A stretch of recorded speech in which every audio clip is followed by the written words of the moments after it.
You know that it's going to be interesting for the first week of the football season. Um, we're here. So I have to do this a little bit earlier than I really would want to. Usually I try to get it in Wednesday night if I can. Probably not this year with work, so it'll probably be Saturday midday nights. But I'll get that the first week to you guys. So as I'm going through these two matchups, and how I do this for those of you that are new, I'll break it down very simple. I look at the matchups, and then I try to pick a winner, try to make a good prediction on a certain guy that somebody is going to start here or there. That's what we do.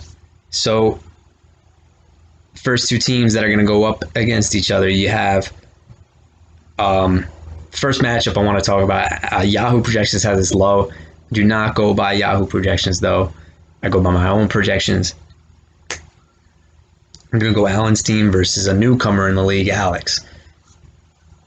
So immediately as I'm getting into this, Alex has had a lot of interesting things happen. Leonard Fournette gets cut, then gets signed to a different team. Len Bowden gets traded. Mike Williams is now out. So it seems like every day there's something that you have to deal with pretty much. But I don't think it's time to push the panic button at all. The fact that Fournette has found a team is a positive sign. And the guys that, did damage to your team already, they're kind of on your bench. It's the way I see it. So let's begin then. As of right now, obviously, this is very, very early. Matchups are subject to change. So when I look at the quarterback matchups, we have Ben against the Giants or Josh Allen against the New York Jets. I think both these quarterbacks are in solid situations. Now, Allen dropped Teddy Bridgewater, which I was surprised he dropped him. Unless you're buying into the primetime Ben Roethlisberger narrative, which is legit, okay? But at the same time, I think the games where he goes off are when the Pittsburgh Steelers are at home. And this one is on the road. Nonetheless, though, this isn't a bad matchup to go up against. Josh Allen versus the Jets. For this, I think Ben has probably the better matchup, but I feel like Josh Allen's the better fantasy player. So it's an interesting thing, but I'm probably going to go with Josh Allen even because of the legs. I think Ben is going to have a fine game, but I feel like Josh Allen has better upside just because of the rushing floor. Ben could probably, air it out against this Giants defense, definitely, but who knows? But I'll take Allen. Josh Allen, that is, not Allen. Terry McLaurin and DJ Chark, very nice combo versus Amari Cooper and AJ Green. First and foremost, I just think that Allen wins this matchup. McLaurin against Philly is a little bit concerning. So Darius Slay now comes to town, and I'm going to be expecting him to shadow. He is one of these corners that will shadow, even if those guys do have a tendency to go into the slot. A lot of these elite corners don't do that. Darius Slay is a guy who does do that, so I am a little bit concerned for Terry McLaurin. His route running ability should get him open on a few times, but that's asking a lot for Dwayne Haskins to do in this one. I'm not very big on Terry McLaurin. I know his opening day roster last year against the Eagles, but that was against the shitty secondary. This secondary is still pretty bad, but Slay being locked on him, I think, limits his upside just a little bit, but you're not benching him, bottom line. DJ Chark got had last year, and I love the pick this year. So against Indianapolis, solid. You can get over Indianapolis over the middle a lot too, and I know that's what they started to use him in that capacity. Cooper, I don't like. I think if Ramsey's going to be on him, he's not going to do anything. AJ Green, this is a big wild card. If he can get back to form, it's great. If not, oh well. Marlon Mack, so for that, I'm going to say Allen at the receiver spot. Because I don't feel very confident about Amari Cooper's matchup, and AJ Green to me is a very big wild card for me to say anything positive about him in week one. Marlon Mack and Naheem Hines, I don't think Allen is going in this direction unless he's really relying on a Indianapolis onslaught. But I'm going to expect like somebody else to be thrown in there. I know it doesn't look good because I think you found yourself in this situation again last year. But love Marlon Mack. Naheem Hines, I don't think they're going to need him at all. I think this is a clear-cut slam dunk Nick Chubb and Josh Jacobs. Chubb's matchup isn't the best, but he has done it against Baltimore before. This is a different play caller. And Josh Jacobs, hey, probably might be my favorite running back of the week. This Carolina defense last year was absolutely atrocious. Give me Josh Jacobs all day. I think he has potential to just go off in this one. Logan Thomas versus Zach Ertz. Give me Zach Ertz. Michael Thomas and Kenny G, or McCall Hardman, Darius Slayton. I think we know the answer to this one. And the defenses I'm not big on. So bottom line, I think that Allen's team has got this one in the bag. I think there are some interesting plays here on the Alex side of the ball. Like Hardman might need to rely on special teams to accumulate some value early on. So don't know how I feel about that one.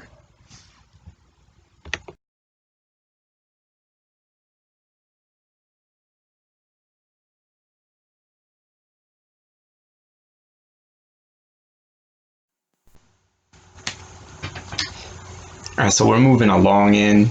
Let's go on to the second matchup. This is a rivalry I feel like that's been going on for like at least 10 years. For some reason, this kid and myself are always put in the same division. I'm pretty sure there was maybe 1 year in between where I wasn't in the same division as this person. I just feel like it's meant to be by the fantasy guys that they want this, long-lasting rivalry. Funny other note, if you will, I feel like most of the time, I think there's only been 1 year where I've only had just one of the cousins not be in the same division as me. But I'm talking about this long rivalry between myself and Andre. Interesting way this matchup is going to go because you have teams against each other that are completely constructed differently. You have one person who really went the modified zero RB, if you want to call it, or I don't even know. There's another term. People don't like the modified term because it's not officially zero RB because you have a running back, whatever. Then you got Andre here who literally hammered a lot of running backs in those early to mid rounds and then kind of rolled the dice on receiver, which if you take the right running backs is a good formula for success. Let's get into it. Andre, you don't have a quarterback in. I see at least 3 that I think are going to be on your watch list for week number 1. With that being said, I do feel like that there are some guys you can stream for week 1. I know you're pulling the last minute. It's funny because you're pulling your cousin's strategy right now. You're waiting for suspense, I guess. On my end, I have Kyler Murray. Obviously, I can't do the head-to-head because this is recorded very, very early. My thing with Kyler Murray is I know on paper San Francisco looks like a minus matchup. However, the Cardinals run a lot of plays. They're going to have a lot of offensive series. I know San Francisco likes to slow down just a little bit, but Murray in 2 games against the San Francisco 49ers last year did pretty well, and I think it has to do with that up-tempo pace. Do I think this is a 30-point plus upside performance like he can get, that he has that type of potential? And this one, I'm not going to say that's the case. I do feel like this is more of a floor-based game. I'm going to say around 22, 25 points, max potential, which, is decent. Could get the job done. Now, where we have things that are totally, totally different, okay, you have Julio T.Y. taking on DJ Moore and Tyler Lockett. So first and foremost, I think the best matchup overall in this, what you would say, I think both these starters that are slated against each other have phenomenal matchups. If I had to rank these receivers by matchups alone, I would probably go, just because he is the alpha, I'm going to say Julio Jones number 1. I'm probably then going to have to go with DJ Moore number 2, and then I do think that Lockett and Hilton, based on their matchups alone, is a coin flip. However, this is the big however, if T.Y. Hilton is out there healthy. Now, I did not want him on my draft list because he was already dealing with a hamstring injury. Obviously, he's not listed on the report over here. This could be a very slow-paced game. The game could get out of hand. I don't expect Jacksonville to compete. So with that being said, I would probably then give the edge to Tyler Lockett because I do feel like Seattle and Atlanta, the fact that it is in Atlanta, has the potential to be a shootout, whereas the Jacksonville-Indy game could get out of hand very, very quickly. But, I like all these matchups a lot. I do think that Julio Jones scores a touchdown. T.Y. Hilton, the game is at Jacksonville. I think T.Y. Hilton is the guy who has the ridiculous home road splits a few years ago. This is now with Phillip Rivers. My only concern with T.Y. Hilton is that I think when they go to 3 wide receiver sets, I think Paris Campbell is now the guy that they want in the slot, which is where T.Y. Hilton did most of his damage in his entire career with Andrew Luck. If I look on my side of the ball, I think DJ Moore has potential to be the same thing he was last year. I don't see, his volume going down at all. The only thing is, can he get over 5 touchdowns? I think that's the case. I think this is a game where he has potential to score.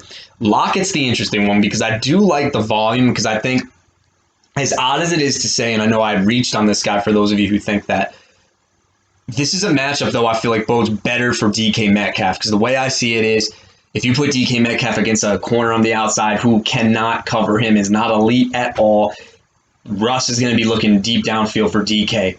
But I do also want to say if this game gets close back-to-back, Lockett has always been his guy. So for that being said, I am probably going to have to give – I think this is a coin flip, but I am going to have to say that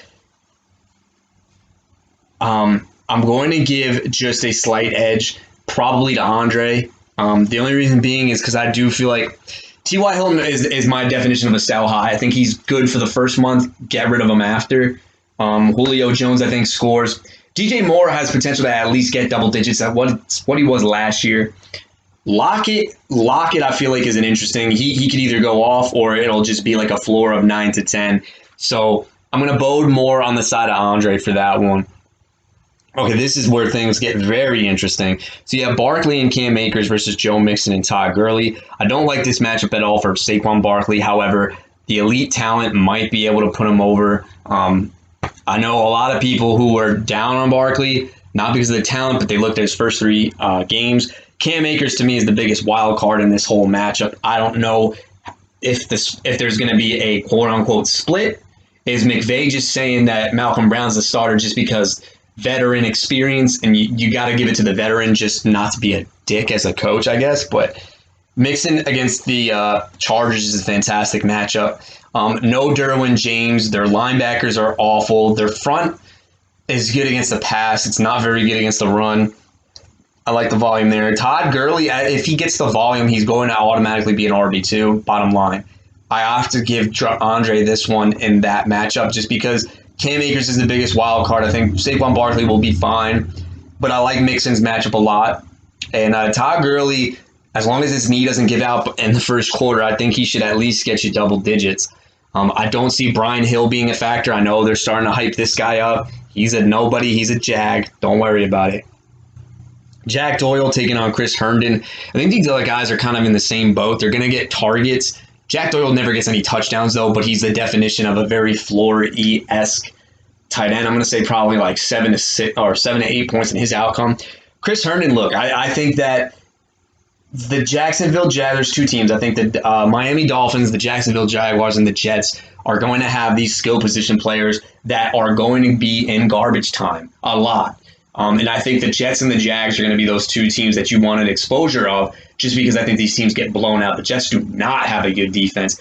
No more Jamal Adams. Jamal Adams was keeping them in games, guys. Let's not forget that. I think that this game gets out of hand in the first half. I think Buffalo takes a commanding 21-0 lead in the first half, and then you're going to see Crowder and Herndon just kind of eat late in the game. People are starting to compare Chris Herndon to this year's Darren Waller. That's a big, bold statement. Can't go that far on that one. But I do like Chris Herndon in this matchup because the game might get out of hand. Interesting here now. Now you have the guys that are in the flex positions. The one thing that we want to keep monitoring with Andre's situation is that you have a lot of questionable tags. Again, this is recorded on Monday. So it's going to be Robert Woods, Devontae Parker taking on Melvin Gordon and Tariq Cohen. So, bottom line is this. Okay, Robert Woods has a very good floor. Can he produce in the touchdown department? If you're a believer in Robert Woods, then Robert Woods is going to become a wide receiver one this year because his floor is already established. It's the Dallas Cowboys who've just gotten rid of Byron Jones, meaning that their cornerbacks are going to be exposed on the outside more than they are going to be on the inside. However, Dallas destroyed LA last year. This is a new game plan. I like Woods a lot in this matchup. Devontae Parker, as of right now, has been on the injury report, for the last 2 weeks. They're saying the injury is minor. He had really good a good game against Stephon Gilmore last time. As of right now, he's in my lineup because I put him in. Tyler Boyd could be subjective to maybe surpass him on that one. I don't know. Flip side, Melvin Gordon against Tennessee, Tariq Cohen against the Detroit Lions. Say what you want about Melvin Gordon. I do feel like where Andre took him, I think Andre wanted to hammer running backs, and that's what his goal was because a lot of people are always on this assumption you can easily find receivers. You can't really with running backs. Totally understand. Gordon will be in a split, but I think he's going to get the most valuable touches. I think Gordon, I'm a big Philip Lindsay guy. The only thing that Gordon does not do better than Philip Lindsay is hit the hole. Gordon is a guy who likes to do a lot of cutbacks. Lindsay get shot out of a cannon. I like this a lot for the way that they are splitting both of these running backs. And for that being said, I do think the more valuable touches in this one go to Melvin Gordon. I think he's going to be at the goal line. I think he's going to get the catches. So I feel like his floor is going to be established. And Tariq Cohen might be used out of, desperation. David Montgomery's probably not going to be available. Cordero Patterson, Ryan Nall. These are not guys that you want in the backfield. But you don't want Mitch Trubisky to be too one-dimensional. That's my only concern. But Tariq Cohen just might get a crap ton of targets, and I'll really like that. Because I like Robert Woods, and I think Gordon at least gives you a floor, and Tariq Cohen is going to be a massive gain. I'm going to say that this is a draw because I don't want to say that Devontae Parker gets shut out. I do think that the flexes are going to be a draw, which then it comes down to the Denver defense versus the Kansas City defense. Denver is at home where they did beat Tennessee last year, and that was the game, if you remember, that Mariota got benched. Tannehill came in late in the second half. So they have not seen Ryan Tannehill. I do think that there is a big, big regression mark in Ryan Tannehill. I love this Denver Broncos defense early on in the season in September. As long as they're healthy, they got a good pass rush. My only concern is playing the Tennessee Titans. It's going to be a defense that sucks because of Derrick Henry, and I think that the clock is going to get milked. And they're not a pass-first team. They're very, very conservative. The only way I think they return value in this one is if they get sacks and hopefully that the Tennessee Titans offense doesn't score enough points. Whereas Kansas City, I think the reason why I took them is because they're always going to be up in games, and I like the ability for them to take away picks and get a lot of sacks. So with Watson back there, Watson is a playmaker, but I do feel like he's going to get sacked a lot. With that being said, though, both these defenses are at home. I am going to expect Kansas City to play with a lead. They stepped it up last year against Watson in the second half. The crowd is going to be around them. But overall, I don't think that it'll be something like one of these defense gets 35 points where the other only puts up like 13. So for that, I'm not confident in saying that. I'm going to have to go with this as a draw. So it is interesting because on one team, when I'm breaking this down as far as the X factors, you look at my side of the ball compared to Andre's side of the ball. Andre's side of the ball, like the reason why I don't really have a feeling of it. Now, I did this take before he made that trade to get T.Y. Hilton. I do feel like if T.Y. Hilton stays healthy, I think he's decent. I am not jumping up out of my seat for T.Y. Hilton just because in his career, he just does not step up when Andrew Luck is not on the field. Will he have the same passion for playing with Phillip Rivers? I don't know. Andre's team is dealing with a lot of injuries. Mine, it's just the way it's constructed as of right now. Are we seeing its full potential? Because it's so early on in the season, if Andre is to win against me, it's because his floor is already established and my guys don't hit their upside, which means that the matchup for Andre to win would be pretty much, it'll be around 120 to 130-ish, where my team is probably just a little bit on the lower end of the point total spectrum. Obviously, we don't know who the quarterback is. That could obviously play a big factor in his success for this one, but I'm not at all too concerned because I do feel like this is a good, or I don't want to say good, but it is a decent early start team, whereas myself, when I'm looking at it, I think that matchup base wise, I think the receivers are in prime spots. I do not like the running back for matchup for Saquon Barkley, and this is the guy that's going to be good, right? But there's a lot of what ifs with this one. It's going to be tough. Against myself, I don't pick a winner. I don't pick against myself. But how I'm going to be able to defeat Andre in this matchup is that the X factor's got to be Cam Akers. Is he going to get those valuable touches? Because I do feel like, as much as I'm not 100% sold on Andre's team being an elite competitor just yet in the season, everybody has a role, okay? Now, if you look at my side of the ball, I think game script bodes well for DJ Moore. I feel like game script for Chris Herndon bodes well, Robert Woods, and the Kansas City defense. And I think everybody else is kind of in that average tier. If my team is supposed to return victory, it all comes down to Cam Akers week one, because I do feel like Andre's team at least will establish a floor early on, whereas I don't know what Cam Akers' floor is right out of the gate. And I do feel like head-to-head, if I'm looking at flexes versus receivers, everything, it's week one, it looks pretty even. But it would have to be the combination of both Chris Herndon and Cam Akers to kind of deliver in those matchups. If they can do that and everybody else does their part, I like my chances. If those guys don't, it means that I'm really relying on one of my receivers to completely go off and go nuts, which obviously could happen. But I feel like the safer team setup right now is for Andre, because after he did do those moves, which you could say were questionable, and still scratching my head for the long term, not short term. So, I think that's the way I see it in this one. So my recap on this one is going on forever. I'm looking at my timer, but bottom line is Andre's floor hits where my upside just does not get there. That's the way Andre's to win. If I'm to win, it means Cam Akers comes out of the gate scorching hot. LA's finally found a guy replacement for what's his face. So let me get straight to it. This is the next matchup I'm going to talk about. We have our defending champ going on to defend his title against the man that he's brought into the league, newcomer B Magic. So let's just get this straight out of the way right now, gentlemen. This is going to be a very interesting matchup because there are a lot of head scratchers. That's not a bad thing.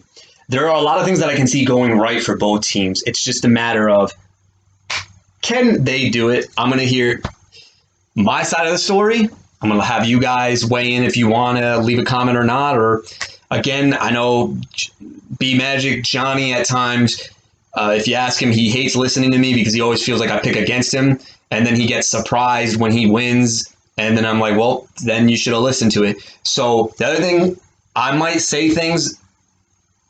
I am not going to tell people who they should start, though. I do feel like that's a little bush league unless you hit me up and say, hey, what do you think about this? If that is requested by you and you want my honest opinion, that's perfectly fine. But I'm not going to go out of my way to tell you who you should start or who you should bench, vice versa, unless you want that request in. So let's get straight to it. So one thing I will say is that Johnny already, I think, is loaded on depth, which is surprising because he traded in the draft to trade up, which depletes your depth. But, man, it's working out so far. Wentz was injured. Okay, let me throw in Tom Brady. So that was cool. So we got and this is funny, too, because it's a head-to-head quarterback matchup. That's awesome. Tom Brady taking on Drew Brees. So the bottom line is this, okay? They're both going to be against each other. They are in the Dome. I don't know, because of no fans being there. It's going to be interesting because the fans always get behind New Orleans. Brady, historically in Dome scenarios, hasn't really looked that great. But this offense is the most complete talent that Brady's ever been around. I am big on the Buccaneers. I do feel like they beat this game against the New Orleans Saints. Well, After I said that, I think the Saints are good with the corners on the outside. That's not really Brady's game. He likes to attack the inside. I think you got guys like Gronk, OJ Howard, Chris Godwin that could probably feast a lot in this one. Fournette and Ronald Jones, I don't know if they play a big role early on. I like Brady to, eat in this game. Same could be probably said for Drew Brees. I know Michael Thomas will do his best. It's interesting to see how they use Emmanuel Sanders in this one. So for that being said, I'll probably, because of the Drew Brees home narrative, I'm going to call this a even draw. What I mean by that is I don't see any way where it's Brady puts up 30 plus and Brees only gets like 20. I think they're going to be around the same point total. Excuse me. Odell Beckham, Allen Robinson, Adam Thielen, Keenan Allen. Well, looks like that ankle injury was kind of just fluky, and they're just kind of managing reps for Allen Robinson. Allen Robinson, by far, is my favorite wide receiver in this matchup. By far. Okay, they got rid of Darius Slay, and now this guy is just going to be peppered with targets. He had 150 plus last year. He is easily going to be the guy that I will probably go to the bank saying this is going to be the guy who's going to be phenomenal week one. Johnny has Odell Beckham against the Baltimore Ravens. I don't know what this offense is going to look like, but I am here to tell you right now that this is the guy that I am completely avoiding in this matchup. Last year, if you recall, was completely locked down by Marlon Humphrey in the first game, which was like week 4 or 5. Humphrey was shown shoving Beckham's head to the ground. And the last game, which was the fantasy playoffs, I'm sure Beckham didn't do much of anything because I don't remember what happened in that game. Bottom line, it was Jarvis Landry who was getting all the points because the Baltimore Ravens defense is still fearing Odell Beckham. Can Stefanski call better than Freddie Kitchens? Yes. Does that bode well for Odell Beckham? Yes. But do I think it'll translate into this success? I'm leaning more towards the side of no. So my confidence with Odell Beckham in this one is it's not at a 2 out of 10. I'm moving it up to a 4 out of 10. So why is the reason I'm saying that? They don't have Earl Thomas. So this Ravens defense, I feel like, is going to be very depleted deep middle of the field because I don't know who their safeties are going to be this year. Let's keep going on to it. Let's go to B Magic side of the things. Adam Thielen against the Green Bay Packers. The matchup that I'm looking for the most just to see how well Adam Thielen can be as an elite one without Stephon Diggs is him versus Jair Alexander. Alexander is a very physical corner. He wins a lot of battles. He loses a lot of battles. This is going to be the matchup that's going to dictate how Adam Thielen is going to be used against elite coverage. So that is something that my confidence level, because of the targets, because there's nobody else that's going to steal targets from Adam Thielen in this one, I'm going to say my confidence level that he does well is probably at a 6 out of 10. Keenan Allen I do like a lot, though. No Mike Williams, Bengals defense. This is a guy that would make me extremely nervous because I feel like he's going to be a target hog. For that being said, I feel like Keenan Allen and Allen Robinson can come close to points. Obviously, A-Rob's got a better touchdown ceiling. I do feel like these wide receivers are very evenly matched when I look at it head-to-head. So right now we have a good matchup going on. Derrick Henry, Austin Eckler, Ezekiel Elliott, Aaron Jones. I think these teams, as of right now, as I'm calling it, this is looking pretty solid and even. Derrick Henry against Denver should be absolutely fine. Denver has always been soft up the middle against the run. Their linebackers are not that good. Their defensive tackle, their nose tackle, is where they're always getting beat up front at the line, especially against the run. Not worried. Austin Eckler will be involved in the pass game, and he'll probably command the most amount of touches against a very soft Cincinnati Bengals D. When I look at the other side of things, Ezekiel Elliott against the Rams, I think that's also a solid matchup. And the guy that we're going to have to preach out here is my man, Aaron Jones. Aaron Jones' best games last year, I think, came against the Minnesota Vikings. Oh, obviously not including the Cowboys, ridiculous thing. Aaron Jones destroys, I'll say it again, destroys the Minnesota Vikings. I am going to back on that narrative. And for that being said, though, I can't confidently say that B Magic takes this just because I do feel like Johnny's guys have an established floor. I do feel like if you're looking at matchup upside, I'm going to have to lean on the side of B Magic on this one, though. So I think it's a slight draw, but I'll slight lean B Magic on that one. Mark Andrews versus no tight end. Johnny, you win that matchup for now. Julian Edelman, Jerry Jeudy, Raheem Mostert, Le'Veon Bell. This is where I think the matchup is going to be decided who wins this match. Edelman against Miami, okay, that should be fine, okay, because they have Byron Jones and Xavier Howard, who should be good to go. I haven't heard any news updates on him, but I don't see him being the guy to shadow Edelman. I feel like this is a game where it's going to be Cam Newton running, the run game gets established, and Edelman over in the middle. I think because I don't see Damiere Byrd, I don't see N'Keal Harry, except, they're going to be sparingly used in this offense unless they, I don't see much of anything else other than Edelman in this matchup just because the game plan dictates that. Jerry Jeudy already starting in the lineup. Interesting. Yeah, I would say that that's not terrible because it's funny because I've been on this corner for a while. It's going to be hilarious, and he's actually panned out to be really good. Adoree Jackson has stepped up to the point where they said, we don't need you, Logan Ryan. Wow. I think Tennessee really wants to go to a man-to-man coverage team and kind of, don't want to be in zone. That's why Logan Ryan was so good. Which should bode well for Jeudy, because for obvious reasons, you're going to have Jackson. That's going to be on Sutton. When I look at the other side of things, Mostert against Arizona should be absolute money. I don't trust Kyle Shanahan, though. I think last year everybody thought Breida was going to be the guy because they got, McKinnon got hurt. You saw what Breida did in the full-time gig. I wouldn't be surprised if you have 3 running backs in this one. That makes me a little bit nervous. Le'Veon Bell against the Buffalo Bills. Well, if they're coming out and saying they're going to use him in the passing game, I feel like this guy will have a floor. He won't have any upside. I'm going to say Bell gets 10 points. I'll say Mostert gets 12.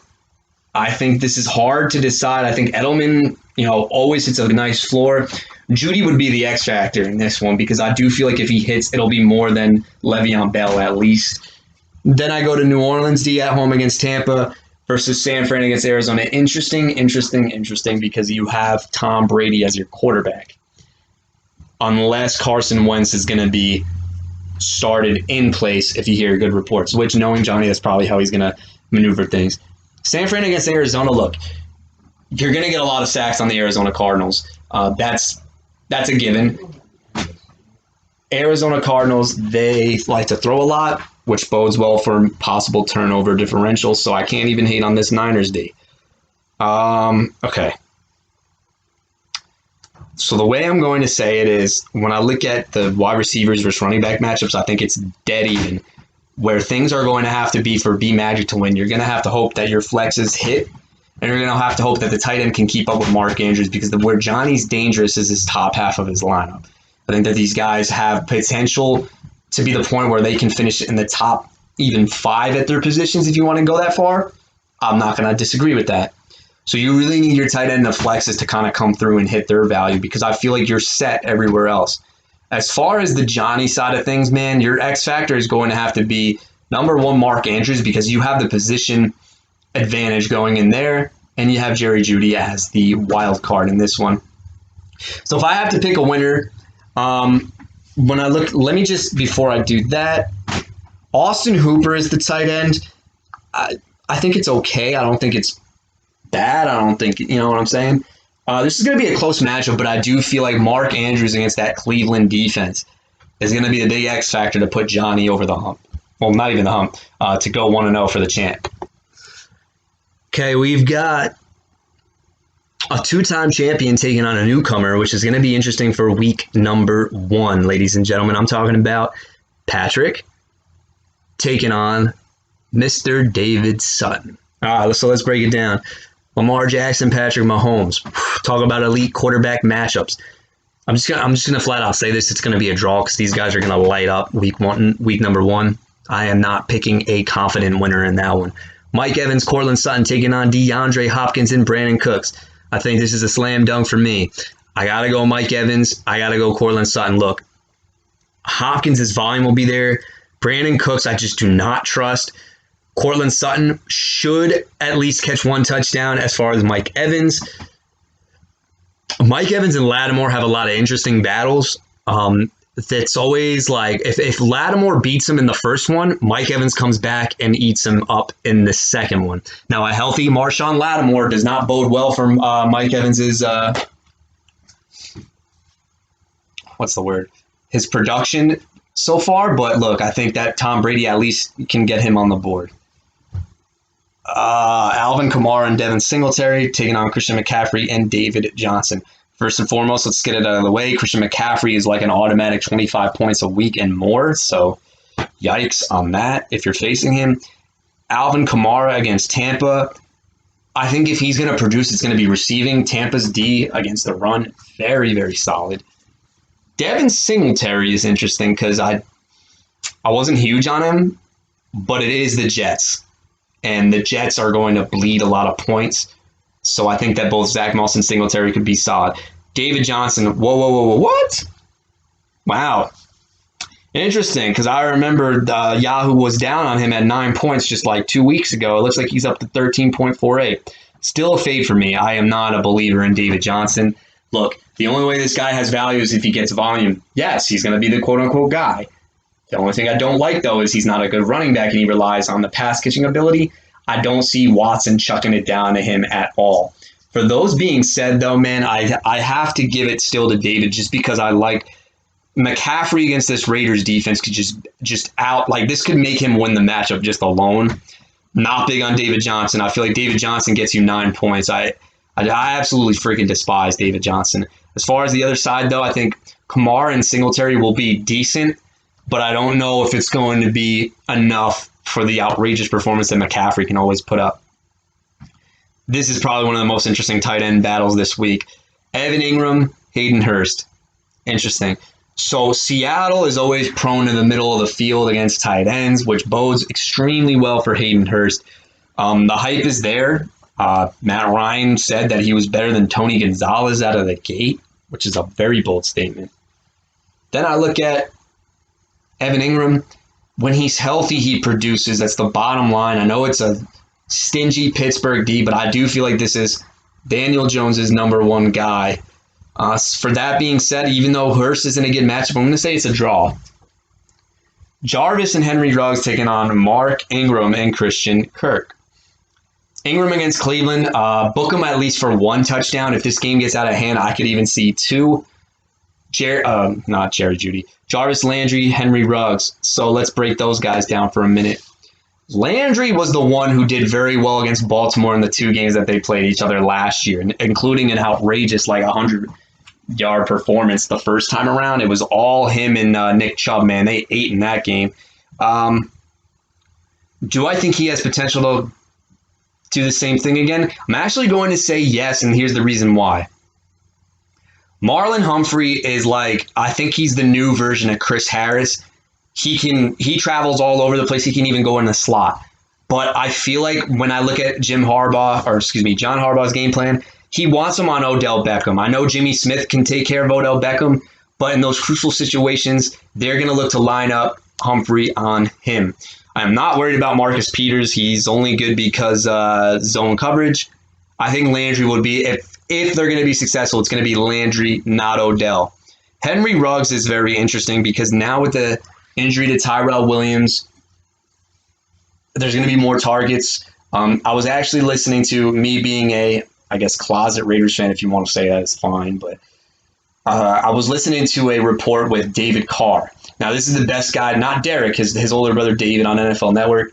And they're basically saying that their playbook is every formation, when they go in a pass game, is going to revolve around Ruggs. I like the talent of Henry Ruggs a lot.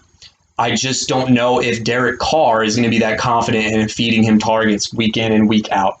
But I love this matchup a lot. I think Bradbury's gone, but I do like Dante Johnson, who is a good cornerback on Carolina. But I trust Oakland to be very creative in their passing formations. Other side, Christian Kirk, look, I think he's going to be good. You have Hopkins and Kirk, so your floor is going to be kind of established. I don't know how your upside is going to look.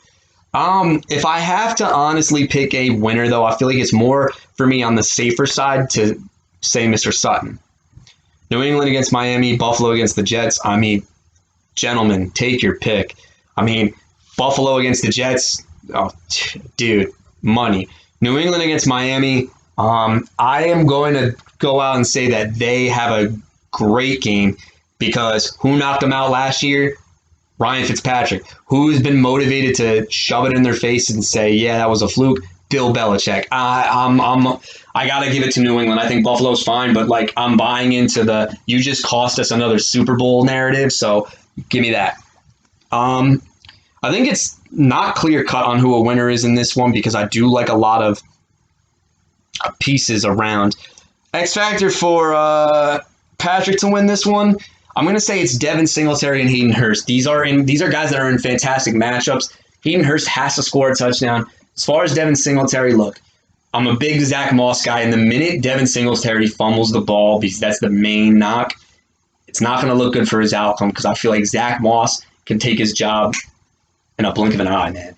Like, I'm big on Zach Moss. So I think those two are the biggest X factors. As for David, I feel like, look, volume alone for week number 1 early in the season, you've got a lot of volume. I think you're decent at that.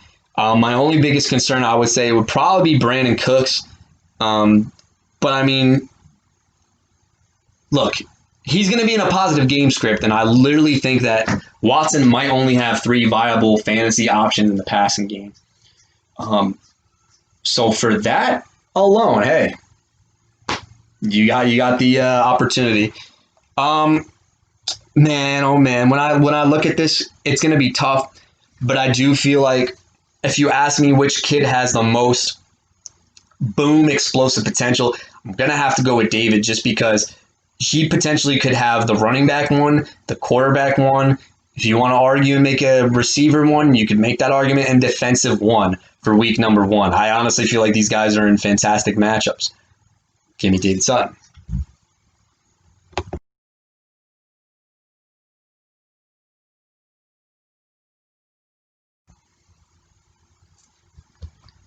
Moving along. Here we go. Talk about 2 things. I like this because right after the draft, man, things have drastically changed with both of these teams.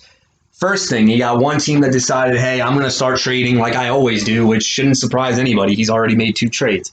As far as, hold on, I think it's 2, Paul. Don't correct me if it's not. Then you have David Krier. Rookie last year, really started to scare people late. Unfortunately, couldn't get that last victory to get a ticket into the playoffs, but he's ready to bounce back, and he might have to after the Ronald Jones news and somebody else on your team too, if I'm not mistaken. Oh, Adrian Peterson, but he already found a job. Go figure. Okay, here we go. Really good elite quarterback matchup. We got Russell Wilson versus Deshaun Watson. I'm going to go with Deshaun Watson in this one, and I'm going to tell you why. Watson might throw some picks in this one, and that's totally fine. But I feel like Watson is in a definite game script where he's going to have to pass all game. There is no doubt in my mind that they are going to have a comfortable lead. They're not. I think there's going to be a lot of pass volume. I do think, though, I'm a huge Watson fan. This might be the year where he sets a career high in rushing yards. With no DeAndre Hopkins, he's going to be scrambling for his life, which – as a fantasy owner, I mean, you like that, but then you get nervous at the same time. So I like that. Russell Wilson is not a bad play, though, Paul. Relax. I know you're probably like, are you kidding me? Look, listen up. Listen to why. The Atlanta Falcons defense is extremely soft where, yeah, Russ is going to cook, but he's going to be cooking maybe appetizers and not a main course, if that makes any sense. This does bode well for the running game. This matchup should, at least. Unless Atlanta can keep up back and forth, this has potential sneaky shootout appeal, though, which I do like. Cooper Kupp, Stephon Diggs, DK Metcalf, Juju Smith-Schuster. Love the matchup for Diggs. I think Diggs is probably my favorite matchup of this bunch. Cooper Kupp, you're either in or out on him. I'm in on him as long as he's healthy. Jared Goff needs his best friend out there, bottom line. Looking at the David side of things, love DK Metcalf this week. This is a guy who's going to feast. Here's the thing with DK Metcalf. I think Lockett has more of an established floor, but you play DK Metcalf when he's manned up against corners that aren't very, very good. You saw it last year. He had 2 touchdowns against the Atlanta Falcons last year. There's a history card for you. Second thing, Let's not forget the Philadelphia Eagles defense last year in the playoffs, where who feasted? DK Metcalf was just bullying corners like they were, little kids. When he lines up one-on-one versus a corner that can't cover him, even if he can't run routes, that's a matchup for DK. Juju Smith-Schuster with Ben Roethlisberger should be absolutely fine. I am not hating on this whatsoever. I don't know if I touched on Stephon Diggs. I said he was probably my favorite matchup because, look, Jets probably have the worst defensive back / secondary group of the bunch. Draw. I can't pick a confident winner. Excuse me. Clyde Edwards-Helaire, Chris Carson, Kenyon Drake, Dalvin Cook. Dalvin Cook not beat on that injury report. Fantastic news, because when he's not on an injury report, look out. Green Bay's defense last year, he only played one game against them. He went off. I think the same could be said again in this one, guys. Clyde Edwards-Helaire, you're going to like what you're going to see week 1, bottom line. Carson is in a fantastic matchup. Carson, as long as he's getting the volume, will not let you down. The only thing you have to worry about Chris Carson is the fumbles. Because if he fumbles again, man, that leash just got shortened. Carlos Hyde is breathing down his neck. If he found a way to get 1,000 yards last year for Houston, Seattle's going to be fine with what they have in him. The guy I didn't touch on is Kenyon Drake. So, on the injury report, he is this guy that's going to get projected a lot of volume in the Cliff Kingsbury offense. He is a 10 times better fit than David Johnson will ever be in this offense, and that's fine because I feel like the scat backs and the guys that are good at catching the ball out of the backfield is the best fit. Thing with Drake, though, is how healthy is he going to be? He's been in a walking boot. They downplayed it, say it's precautionary, but bottom line is, if you see somebody in a walking boot, man, I don't know what that even means anymore. So, with that being said, I'm going to have to give the advantage to Paul. I think Clyde Edwards-Helaire gets volume. Chris Carson is in an absolute beast of a matchup. I'm guaranteeing a touchdown for Chris Carson, definite. Probably guaranteed for Dalvin Cook. I don't know if Edwards-Helaire scores a touchdown, but he's going to get the volume. Wow, talk about this is a good matchup. Travis Kelce versus George Kittle. Well, Kelce got like 3 touchdowns against Houston in the playoffs last year, man. Do you think Bill O'Brien is gonna stop him? No. George Kittle should be fine again. Oh, whoa. That's wow. Okay, I'm gonna make a bold statement. I forgot about how bad Arizona was last year against tight ends because that's when. Bottom line is this, guys. Arizona unlocked Tyler Higbee to being a starter. Bottom line. Wow. Okay, I'm not gonna pick a winner, but my bold statement of the week is George Kittle and Travis Kelce combined for 60 fantasy points. I think they're like these matches, they don't get better than this. Here's where things get interesting. Marvin Jones versus Chicago, John Brown against the Jets. John Brown against the Jets is a fine matchup. He's just not going to get the volume now with Stephon Diggs there. So he's almost in the same boat as Marvin Jones against the Chicago Bears. I think the Bears defense is very, very bad. They don't have Clinton Dix anymore. Like, I guess he was a bust after all. Prince Amukamara, they let go. I know Kyle Fuller, I think, is still there. But other than that, this is still a zone-based defense where Marvin Jones might be able to find some breathing room. Deontay Johnson is a good lottery ticket against James White. James White just might get a lot of catches like he always does. So can Deontay Johnson score in this one? The answer is absolutely yes. Give me Paul. Baltimore versus Pittsburgh. Both these defenses are going to be in great spots. Baltimore being at home, I like their chances a lot. I know last year Cleveland beat them on their own home turf. And then you have Pittsburgh on the road in the Meadowlands, which is also a good matchup. So I'm going to say a draw. Daniel Jones is going to be a turnover machine. Okay. So after all that I said, man, this is a fun matchup. We're going to have to give the slight advantage to Paul. And when I mean slight, I think this is probably going to be the closest matchup of the week. I think this also is going to be my highest scoring matchup of the week.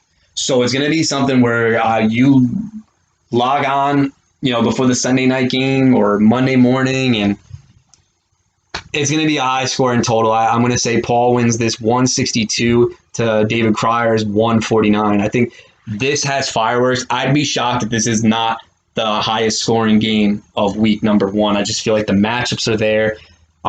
I think the skill position players for Paul, though, feast in these matchups. Do I expect this to happen? No. I think Paul will eventually realize that the team, as of now, calm down. I know you're listening to this being, what does that even mean? Relax. I think that David Krier, I think, has more volume-based floor, whereas you in good matchups could just explode. So just throwing it out there.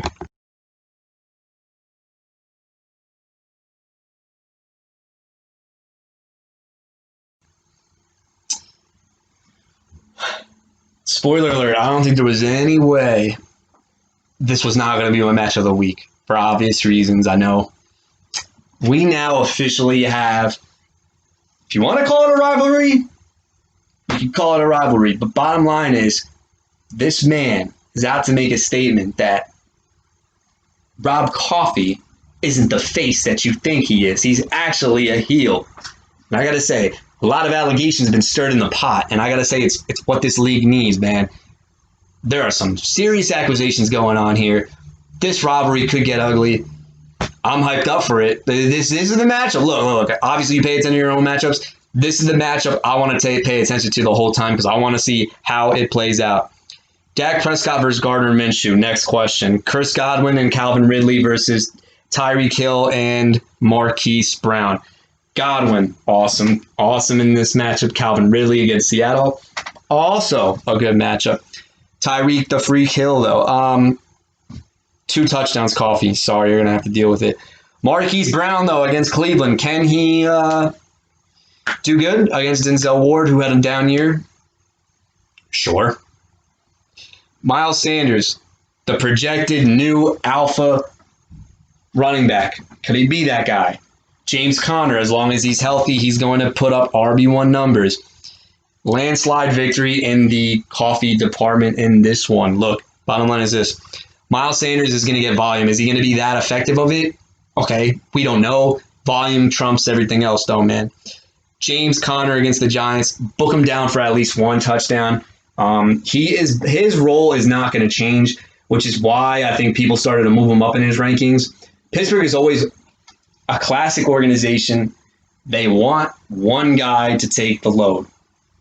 As long as James Conner is out there, it's going to happen. Jonathan Taylor might have some garbage time, and so will Zach Moss. This is the one X factor for Harsh that could make me nervous. Zach Moss could score a touchdown, and I could definitely see Jonathan Taylor scoring a touchdown. They're just going to be in split committees early on, but if the game gets out of hand, coaching staff is going to see what these guys can do on the field. Because one thing that we have to listen about, guys, what we have to kind of figure out right now is this. These guys have not had a full preseason. If the coach feels like their lead is exceptional and we're in the second half and both those teams are up by 14 points, the coach is going to throw these guys out there and see what they can do with a full workload. Bottom line, we didn't have a preseason. I think that's what's going to happen. TJ Hawkinson versus Darren Waller. Give me Darren Waller every day of the week. Carolina was absolutely abysmal against tight ends last year. They were god-awful. Oh, and no Luke Kuechly. I like what the hell is his name? Darren Waller a lot. Michael Gallup and Will Fuller, Devontae Adams, A.J. Brown. Gotta say, man, I really, really, really like this combination, man. Devontae Adams against Minnesota. 25 points at least, kid. A.J. Brown against the Denver Broncos. Bodes well for a solid matchup. If they're establishing a run game, A.J. Brown is going to be wide open on slants and play action. Let's talk about Michael Gallup. Michael Gallup will have a huge game with Dak Prescott. I think the stack hits for Coffey. Will Fuller, in theory, this matchup looks absolutely amazing against the Kansas City Chiefs. Last year, Watson missed on Will Fuller the first time at least 3 times. Second, look, this guy, they're going to have to revolve around him. I don't know if that's a guy I want to build my offense around. I think he's the same way how Michael Gallup is always how I felt about Will Fuller. Fantastic number 2. I don't know if he can handle a full workload. It's just not, unless he becomes what everybody thought he was going to be, which is the next Deshaun Jackson, which is in the realm of possibility.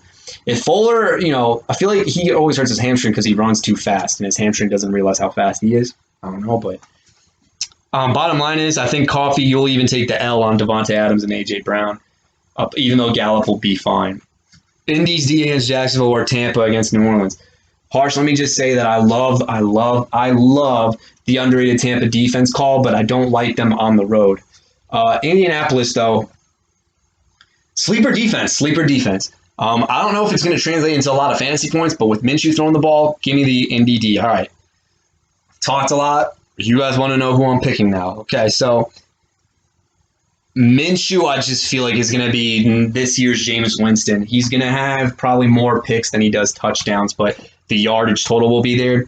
I think Dak does his thing. X factors for Mr. Coffey to win. Look, the X factor here for Rob Coffey, because I do feel like it's an evenly split match. The X factor is, man, your alpha running backs need to prove that they actually are alphas. If they're getting that workload, it's going to outproduce Jonathan Taylor and Zach Moss.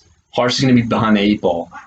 So I would say that TJ Hawkinson versus Darren Waller.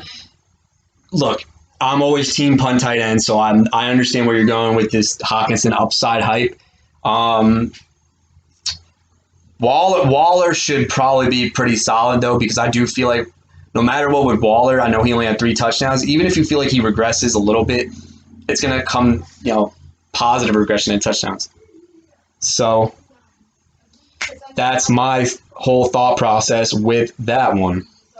And now it's my turn to pick somebody that I think is going to win. So with that being said, man, I'm actually going to have to go with my man, Vintage Harsh, and I'm going to tell you why. This is going to be my second favorite it's my favorite matchup of the week because of the narrative, but I feel like it's the second highest scoring game of the week. Where does Harsh draw the line to beat Coffey? I think Tyreek Hill on opening night is money. And I am very worried about the Bills and the Colts taking commanding, serviceable leads where these guys are just going to get run in the second half. There is absolutely no way I see Gardner Minshew shooting out with the Colts. It's going to be a blowout. And for that being said, I like his chances. Excuse me again. I like his chances a lot. Connor and Sanders are absolutely fine. But I do feel like when I look at the flex department of Devontae Adams and A.J. Brown, man, those guys make me feel a little bit more comfortable. My final score prediction is going to be the vintage 142 to Mr. Coffey's 135.